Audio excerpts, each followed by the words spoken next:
Welcome back, everyone. I recently returned from a trip to Europe and I was inspired to build a new structure for my Italian village-themed model railway. I came up with the idea of constructing a former Italian villa that has fallen on hard times and is now a carpenter's workshop. The unique feature is that the building is a cutaway so a layout visitor can see the interior, look through the doorway to see the trains pass by in the distance.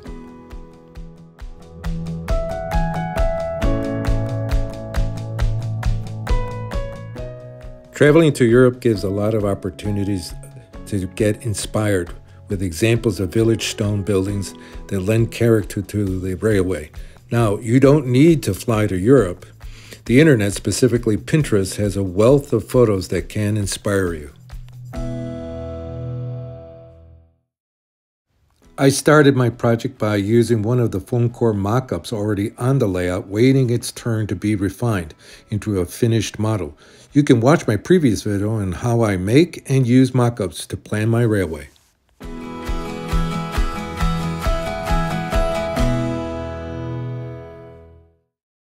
The first step in construction of the structure is to cut green or blue insulation foam to the size and shape of the mock-up. I cut the foam to about 1/8 of an inch or 5 millimeters thick to make sure that the walls are not unrealistically thick, since it is a cutaway model. I had to cut the front in 2 halves because I could not cut the thickness full size on my foam cutter. Next, I used liquid nails project glue to attach the foam to the mock-up, taped it up, and let it dry overnight.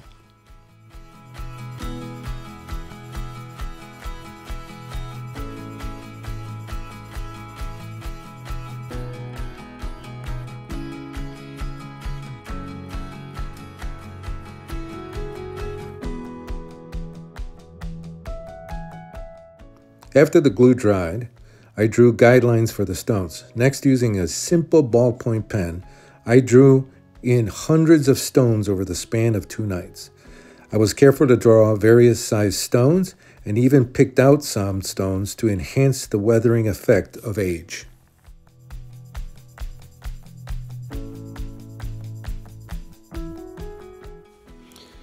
Using a crumpled ball of aluminum foil, I rolled the ball over the stone detail to add texture. This little effort really increased the realism of the stones.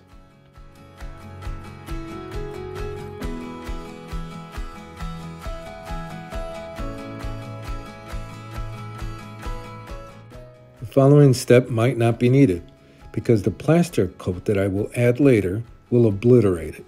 But just so you know, I cut thick paper in the shape of the plasterwork and glued it on.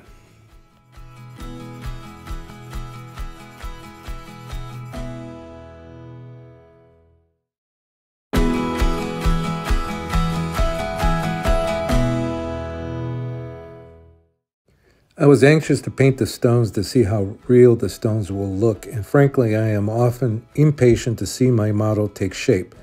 I first painted the stonework and balcony using brown paint.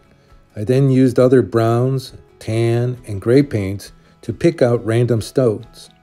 A photo reference helps a lot here.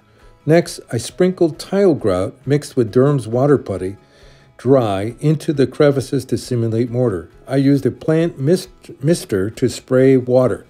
I used the same mix in larger quantities and added water to make a thick paste and spread it all along the building plaster areas in a rough pattern.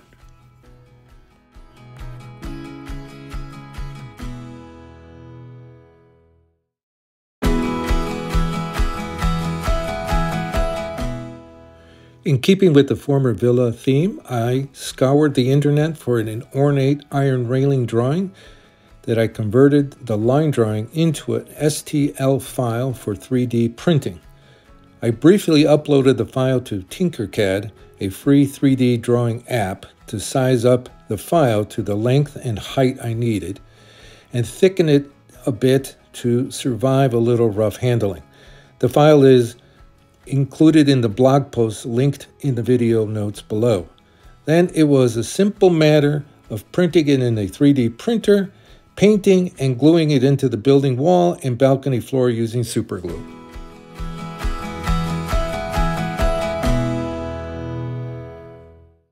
Flooring was made by cutting coffee stirrers to length, sanding the edges, adding nail holes, then gluing them down on the Mockups' original foam core floor. I then used the gray sludge at the bottom of my brush cleaning jar to paint the wood floor a perfect silver gray, worn-out floor.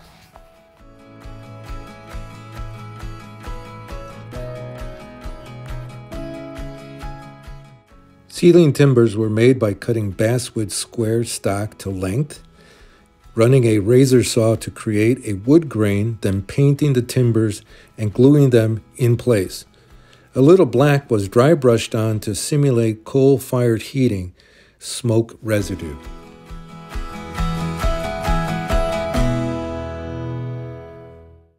The roof was next, one of the more time-consuming steps of the project because I modeled clay roof tiles by individually making each and every tile by hand using thin foam core cut to a specific shape.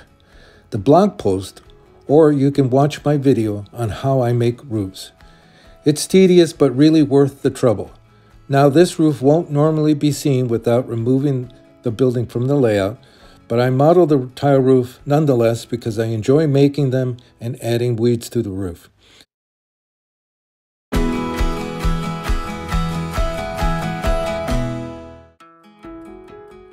Then I started designing some of the details for the building. I designed the windows in Tinkercad to half thickness and printed 2 halves per window. I painted the 2 halves, added thin clear plastic in between the 2 halves, and glued the sandwich to the building after adding window opening frames. I also designed clothing hanging brackets and electrical power insulators. The STL files can be found in the blog post linked below. Flower pots were also designed and 3D printed.